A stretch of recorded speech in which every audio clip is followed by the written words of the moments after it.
Hey guys.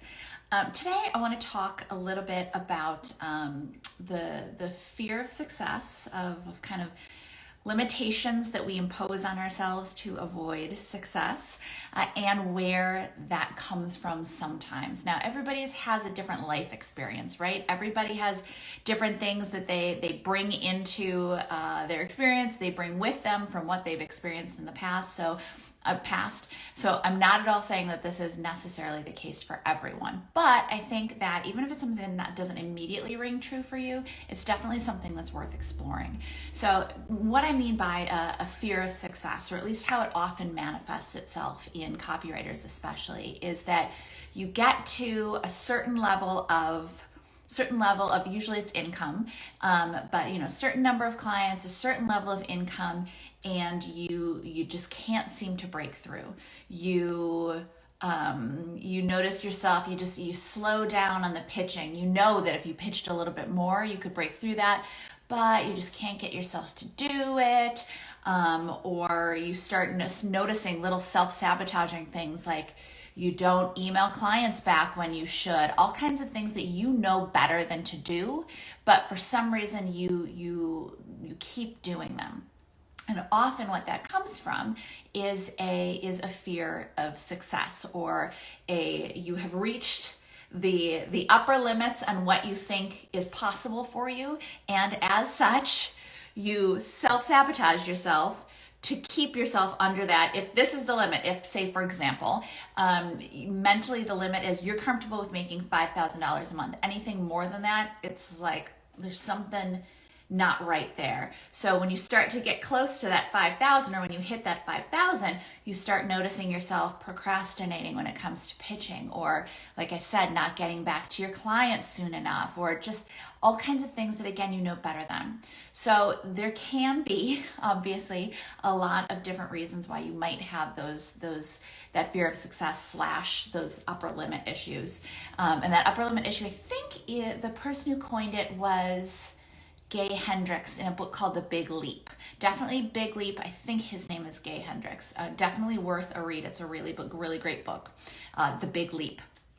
But one thing to examine is why a certain number feels like your upper limit. Why you think, you know what, I can do 5,000 a month, but 5,500, whoa, no, that starts to get weird. Often, not always, again, it's different experience for everyone, but again, if this doesn't immediately resonate with you, still worth thinking about. But often when especially when it comes to certain numbers, it can be associated with the people in our lives. So what I mean is that when you start getting to a certain income point, you may realize that you are earning the same or more than your spouse. And I mean that this does not have to be a male, female, heteronormative thing by any means, but there is just in a relationship, no matter what, you have incomes, right? And it's almost never going to happen that the two people in a relationship are earning the exact same amount. So there's always going to be a little bit of an issue. And some people have a very hard time with the idea of earning more than their significant other and how their significant other will experience that. And same thing too, you hear this, you often hear this when people are thinking about when people start to earn more. When you hit a limit and you realize that you are earning more than a parent ever did in their life, that can be a big triggering thing for people, because our parents are the adults and we are the kids. And there's also, issues with our parents working so hard throughout our lives and struggling to give us something, a better life. But then at the same time, there can be a little bit of guilt involved in making more than they did. Human dynamics, guys, human dynamics. All this stuff is just all the stuff that gets in our head and affects what we earn and all this kind of thing. So my point is, if you're starting to, and it can be too, if you guys haven't listened to I think she mentioned in that episode, If not, Kate, I apologize because I'm outing you a little bit. But in the Build Your Copywriting Business podcast episode where Kate talked about her actual numbers, I should have looked to see what episode it was, but I think it's, if you go to the Build Your Copywriting Business, it'll talk about, income, one actual copywriter's numbers, where Kate from our team goes through her earnings over a couple of years. When she got to an upper limit, she had this issue about being concerned that people in her life would then start to expect things from her. If they found out how much she made, or even if they just knew she was having a good year, she was afraid that people would start to expect things from her, expect her to use her money in a certain way. So you may find that your upper limit can come from and it doesn't even necessarily have to come from people around you. It can come from your perceptions of how people are going to react to that. And one of the things I want to remind you of is that you can't control what other people do. You might hope that if you earn more than your father ever earned in a year. I actually remember when I hit that number and I went, wow, I know my dad has only ever made this much as a salary, and I made this much. You would hope that your father, for example, would, and my father was very supportive and very, very lucky in that sense, but not everyone is. Human dynamics. You would hope that someone would be supportive, but they might not be.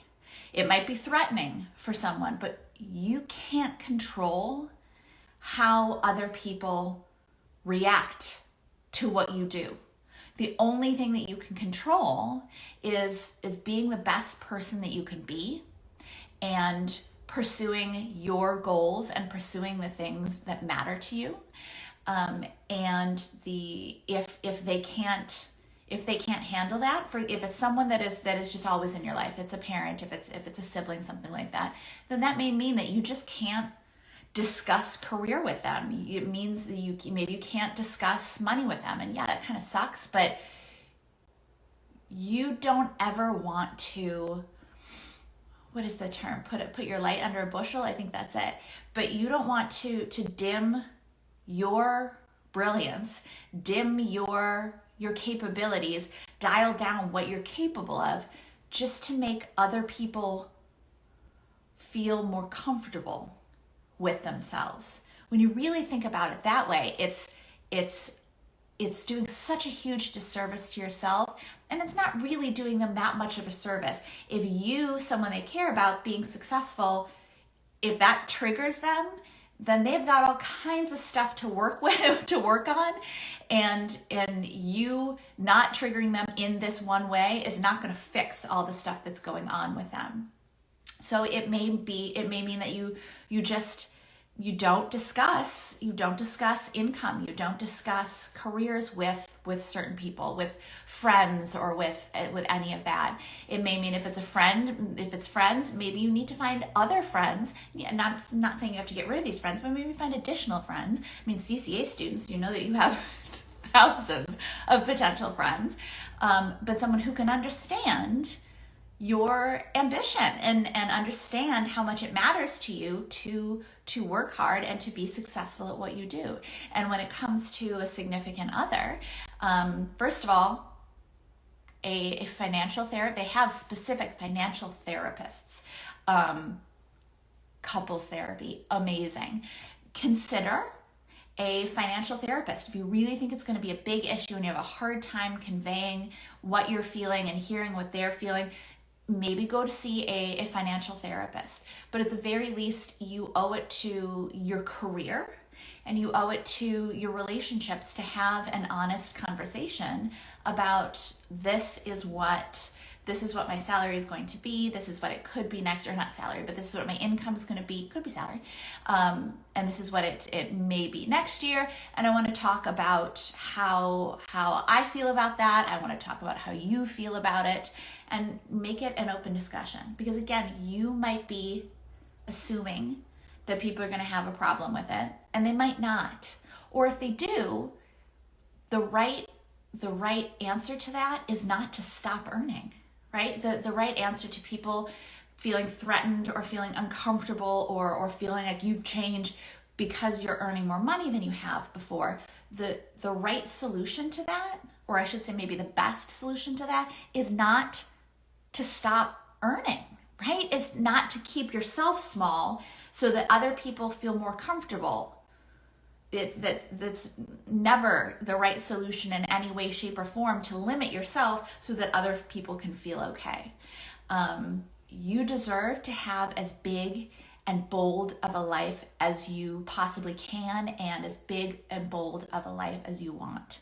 So if you're finding yourself doing some self-sabotaging, holding yourself back, procrastinating, anytime that resistance is coming up, that can be a sign of those upper limit problems. And it might be worth just seeing where that's coming from. Could it have to do with some of the people in your life and how you are assuming or how you're expecting them to react? As I said, a couple of tips earlier about how to deal with that, but the solution to that is never to lead a smaller life for the sake of other people. Okay, so I hope that was helpful. Leave me a note in the comments if it was, or if you enjoyed this, or if you'd like to talk about something else. Let me know. I'm here for you.